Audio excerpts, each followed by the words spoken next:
ரீசெண்டா தமிழ் டப் செய்யப்பட்டுள்ள ஒரு ஹாரர் சஸ்பென்ஸ் த்ரில்லர் மூவி தான் நாம் இந்த வீடியோல பார்க்க போறோம். ஸோ இந்த படம் வந்து மலையாளத்துல கஷ்டமா ரிலீஸ் ஆயிருந்துச்சு. தமிழ்ல ஓஜான்னு ரிலீஸ் பண்ணியிருக்காங்க. தமிழ் டப்பிங்ல பண்ணியிருக்காங்க. ஸோ இந்த படத்துல லீட் ஆக்டர் வந்து நம்ம பரத் நடிச்சிருக்காரு. ஸோ இது படத்தோட ஒன்னே ஸ்டோரி என்னன்னா, நம்ம ஹீரோ பரத் வந்து ஒரு விஸ்காம் காலேஜ்ல ப்ரொஃபஸரா இருக்காரு. ஸோ அவருடைய ஸ்டூடெண்ட்ஸ் எல்லாம் என்ன பண்றாங்கன்னா, ஒரு ஷார்ட் ஃபிலிம் எடுக்கலாம் சார், அதுக்கு ஒரு லொகேஷன் பார்க்கணும்.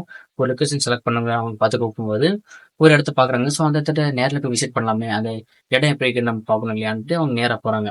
அந்த போற இடத்துல ஒரு ஆள் வந்து அமானுஷமா பேய்கிட்ட பேசுறதும் பேய்கிட்ட வந்து டான்ஸ் ஆடுறதெல்லாம் பார்த்துட்டு, என் ஸ்டூடெண்ட்ஸ் நீ பயமுறுத்துற மாதிரி பண்ற, உங்களுக்கு பேய்ன்றது ஒண்ணுமே இல்லைன்னு சொல்ல, அதுக்கப்புறம் அவர் வந்து ஓஜோ போட்டு வந்து இவங்களுக்கு காமிச்சு அந்த ஓஜோ மூலியமா பேய்கிட்ட பேச வச்சு அந்த பேய் வந்து இவங்ககிட்ட ஹெல்ப்பா கேட்குது. ஸோ அந்த ஹெல்ப்பை நம்ம ஹீரோவும் ஹீரோ கேங்கும் அந்த பேய்க்கு ஹெல்ப் பண்ணாங்களா, கடைசியில அந்த பேய் யாரை கொலை பண்ணான்றத கடைசியில ரிலீவ் பண்ணாங்களே இல்லையான்றத படத்தோட முழு ஸ்டோரி பக்காவான ஹாரர் பெண் மெட்டீரியல் மிஸ் பண்ணாம பாருங்க. மறக்காம சர்ப்ரைஸ் பண்ணுங்க.